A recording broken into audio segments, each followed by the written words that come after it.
యేసుక్రీస్తు నామములో మీకు మీ కుటుంబానికి క్షేమం కలుగునుగాక. ఆమేన్. విధేయత చూపిస్తున్నావా?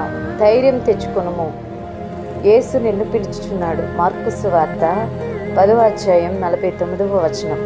వారు జాలరులు అయిన యేసుక్రీస్తు ప్రభు వారి యొద్దకు వచ్చి, నా వెంబడి రండి, నేను మిమ్ములను మనుషులను పట్టే జాలరులుగా చేసేదనని పిలవగానే వెంటనే తమ వలలు విడిచి సమస్తం విడిచి ఆయన వెంట వచ్చారు. వెంటనే వారు తమ వలలు విడిచిపెట్టి ఆయనను వెంబడించిరి అని వాక్యం ఈ విధంగా చెప్తుంది. ఒకతను యేసుక్రీస్తు ప్రభు దగ్గరికి వచ్చాడు.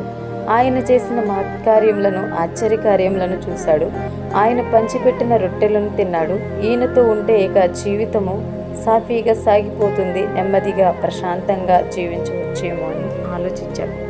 వెంటనే యేసు, నీవిక్కడికి వెళ్ళినను నీ వెంట వస్తానని చెప్పాడు.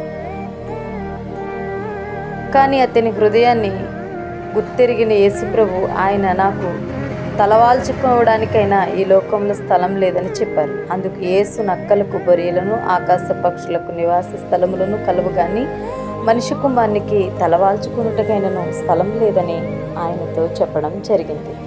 మరొకతనికి క్రీస్తుని వెంబడించాలని కోరిక ఉన్నప్పటికీ కూడా పూర్తిగా లోకాన్ని విడిచి వెళ్ళలేని స్థితిలో ఒకవైపు లోకాన్ని, మరొకవైపు క్రీస్తుని అనుసరించాలని ఆశపడ్డాడు. అయితే వాక్యం ఏ విధంగా చెప్తుందో చూద్దాం.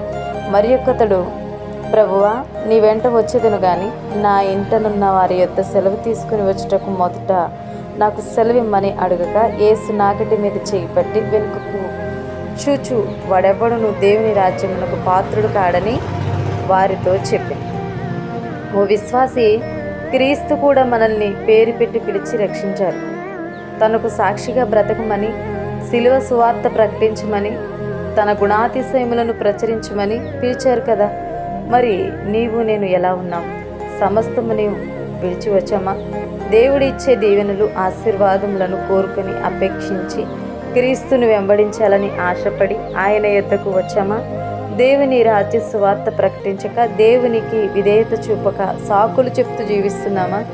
లేక ఒకవైపు లోకం, మరి ఒక వైపు దేవుడు కావాలని ఆశిస్తూ ద్వంద్వ మనస్తత్వం, ద్వంద్వ స్వభావం కలిగి ఇద్దరి యజమానులకు దాసులుగా ఉండాలని ఆశిస్తున్నామా? ఎలా ఉన్నాం?